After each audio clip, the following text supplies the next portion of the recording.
Road మీద టక్కర్ అయితే ఎమ్మటే అంబులెన్స్ ఉరికి రావాలి. పోలీసులు వచ్చి ఏం జరిగిందో అరుచుకోవాలి. యాక్సిడెంట్ చేసిన వాళ్ళను స్టేషన్కి పట్టుకుపోవాలి. దెబ్బలు దాకిన వాళ్ళను దవాఖానకు తీసుకుపోవాలి. ఏం జరిగింది, టక్కర్ ఎందుకు అయింది, ఎవరిది తప్ప అనేది దగ్గర పట్లున్న పబ్లిక్ ను విచారణ చేయాలి. అంతే కదా. కానీ ఈడ గట్ల కానందుకే సీదా ఎంపీ సారే దిగిండు. భూపాలపల్లి జిల్లా గంగారం ఎస్సీ కాలనీలకి కారోడ్ చేసిన ఆగానికి 2 ప్రాణాలు పోతే దెబ్బలు దాకిన ఇంకో మనిషిని తీసుకొని అక్కడ ఉన్నోళ్ళంతా దవాఖానకు పోయిండ్రట. బండి డ్రైవర్ అయ్యా బిర్రుగా పోత పోసిండట. మరి కానీ టక్కరై గంట దాటినా పోలీసులు రాలే, డెడ్ బాడీలు తీయలే. ముచ్చట తెలవంగానే పెద్దపల్లి ఎంపీ వంశీ సార్ పోయిండు స్పాట్ కు. చల్ గిదేం తరీకా పబ్లిక్ ప్రాణాలు పోయినా చూడరా అని పెద్ద పోలీస్ కు ఫోన్ చేస్తే గప్పుడు గీ సార్ వచ్చిండు. ఏం అడుగుతున్నా, మీరు ఏం చెప్తున్నారు? మీరు ఎక్కడున్నారని అడుగుతున్నాను.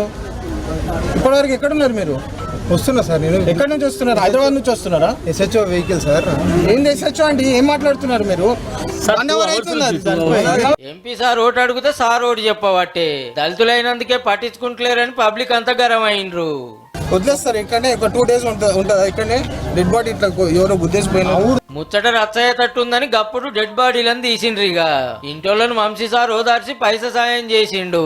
సర్కార్ తరపున సుధా సాయం అవుతామన్నాడు.